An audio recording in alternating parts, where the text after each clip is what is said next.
8वां अध्याय। रक्तबीज नामक असुर का वध। ऋषि ने कहा, चंडमुंड की मृत्यु की खबर पाकर दैत्यराज क्रोध से पागल हो उठा। उसने अपनी संपूर्ण सेना को युद्ध की तैयारी करने को कहा। शुंभ ने कहा, आज उदायुध नामक 86 दैत्य सेनापति अपनी सेनाओं के साथ रणभूमि में चले। कंबू नामधारी दानवों के 84 सेना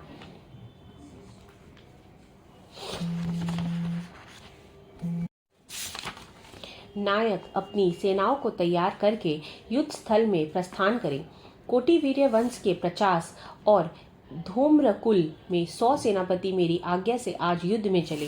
कालक, दौहर्द मौर्य का और काल के नामक दैत्य भी मेरी आज्ञा से तुरंत कुछ कर दे। शुंभ सबको आदेश देकर हजारों बड़े बड़े दानव समूहों के साथ स्वयं रणभूमि में चल पड़ा। अपनी और विशाल असुरी सेना को उन्मुख होते देखकर देवी चंडिका ने अपने धनुष की टंकार से समस्त क्षितिज और आकाश मार्ग को प्रकंपित कर दिया। साथ ही साथ देवी वाहन सिंह ने भी अपनी कर्कश ध्वनि में दहाड़ना शुरू कर दिया। देवी ने उस भीषण ध्वनि को अपने घंटे की आवाज से और भी कठोर बना दिया। धनुष की टंकार, सिंह की दहाड़ और घंटे के रव में दिगंत पूरित हो गए। काली ने उस भीषण ध्वनि से अपने मुख को अपेक्षा अधिक विस्तृत कर लिया। इस प्रकार वह पूर्ण विजयनी हो गई। उस भीषण कोलाहल को सुनकर असुरी सेनाओं ने चंडिका, काली तथा सिंह को कुपित हो चतुर्दिक से घेर लिया। है राजन, ठीक उसी समय ब्रह्मा, शिव, कार्तिकेय, विष्णु तथा इंद्रादि देवों की महान बलवती शक्तियां भी उन लोगों के शरीर से बहिर्गत होकर देवी के पास दानवों के विनाश एवं देवों के अभ्युत्थान के लिए पहुंची। असुरों के से भिड़ने के लिए देवों के रूप, वेश, वाहन आदि के अनुरूप ही उनकी शक्तियां भी इकट्ठी हो गई। सर्वप्रथम हंसारूढ़, अक्षसूत्र और कमंडलू से सज्जित होकर ब्रह्मा जी की शक्ति निर्गत हुई। उसी शक्ति को ब्रह्माणी भी कहा गया है।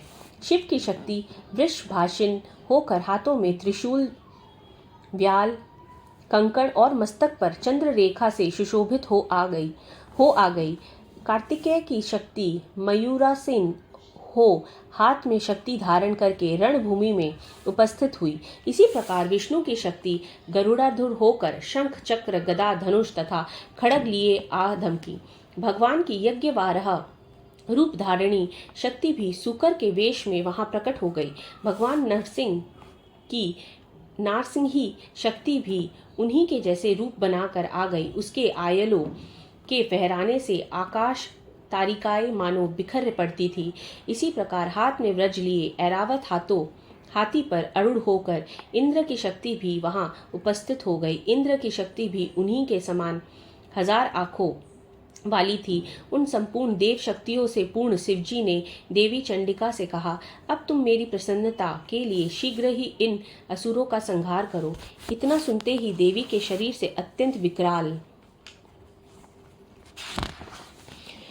एवं उग्र रूप वाली चंडिका शक्ति की उत्पत्ति हुई, जिसके द्वारा सैकड़ों सियारिनों की सी ध्वनि निकल रही थी।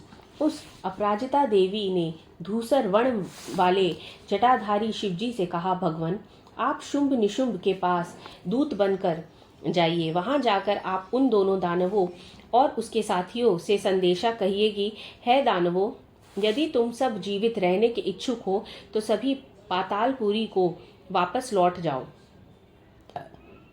जिससे इंद्र को त्रिलोकी का राज्य प्राप्त हो और सभी देव अपने अपने यज्ञ भागों का उपभोग करें।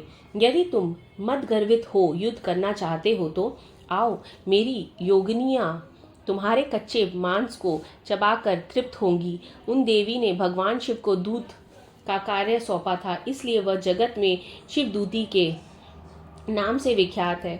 शिवजी के मुख से ऐसी बात देवी को सुनकर दैत्य समूह क्रोधित हो उठा और उसी क्षण में वह सब कात्यायनी और झपट पड़े।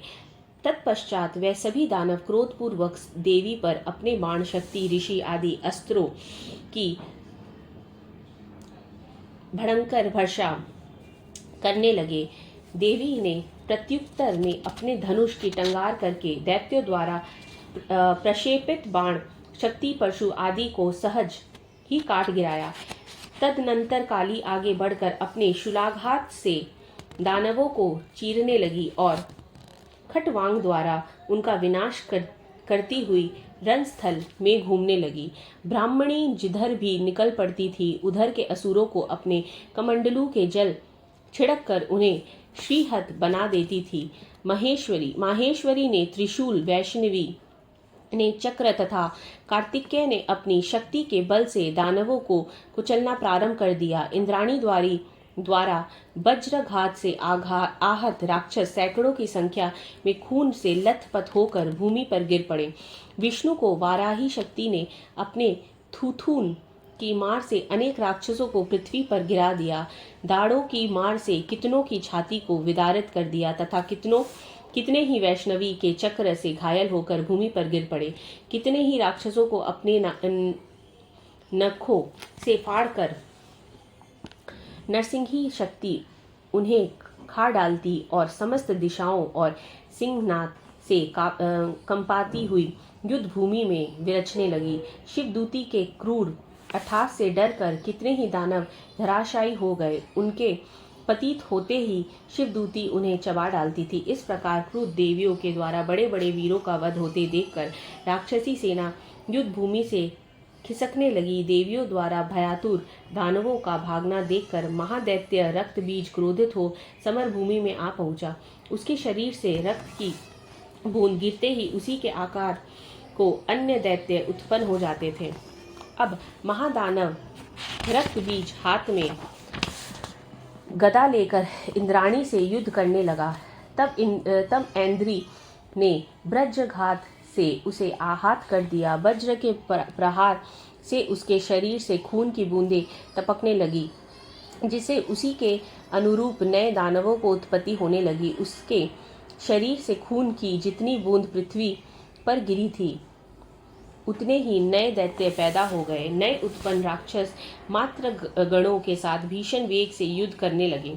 इंद्राणी के वज्र प्रहार से उस राक्षस के मस्तक से खून चूने लगा, जिसके फलस्वरूप सहस्त्रों नए दानव प्रकट हो गए। वैष्णवी ने अपने चक्र से रक्त बीज पर आघात किया, फिर ऐन्द्री ने गदा की चोट से उसे घायल कर दिया। वैष्णवी के चक्र से घायल होने के कारण रक्त बीज की देह से बहुत अधिक मात्रा में खून निकला, जिसके फलस्वरूप असंख्य राक्षसों की उत्पत्ति हो गई और उनके द्वारा समस्त चराचर विश्व व्याप्त हो गया। कुमारी ने अपनी शक्ति वाराही ने खड़क और महेश्वरी ने अपने त्रिशूल के द्वारा रक्त बीज को आहत कर दिया। तब रक्त बीज अत्यंत कुपित होकर संपूर्ण मात्र शक्तियों पर अपनी गदा से प्रहार करने लगा। शक्ति शूल आदि के द्वारा विद्ध होने पर उसके रक्त द्वारा अगणित नए महादानवों की उत्पत्ति हो गई। इस प्रकार उन दानवों से उत्पन्न नए दैत्यों द्वारा समस्त जगत आच्छादित हो गया। इसे देखकर देवतागण त्रस्त हो गए। देवताओं को भयातुर देखकर चंडिका ने जल्दी से काली को संबोधित किया। चामुंडे, तुम अपने मुख का और अधिक विस्तार करो। रक्त बिंदु से उत्पन्न होने वाले नए असुरों को तुम द्रुत गति से भस्म कर लो। तुम नए राक्षसों का भस्म करती हुई रणभूमि से विचरती रही।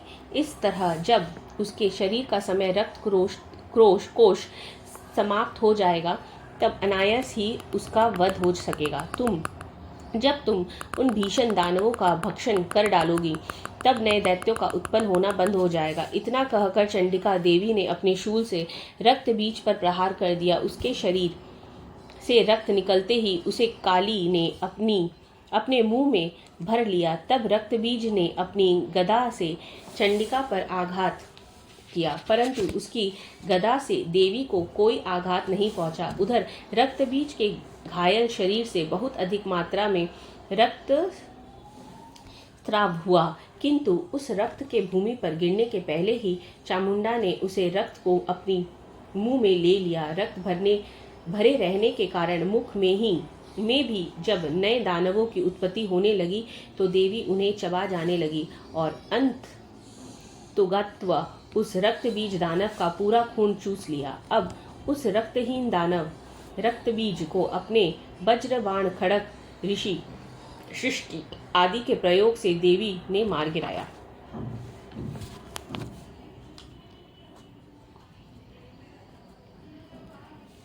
इस प्रकार है राजन, शस्त्राघात से आहत होकर वह रक्त विहीन दानव रक्त बीज धरती पर गिर पड़ा।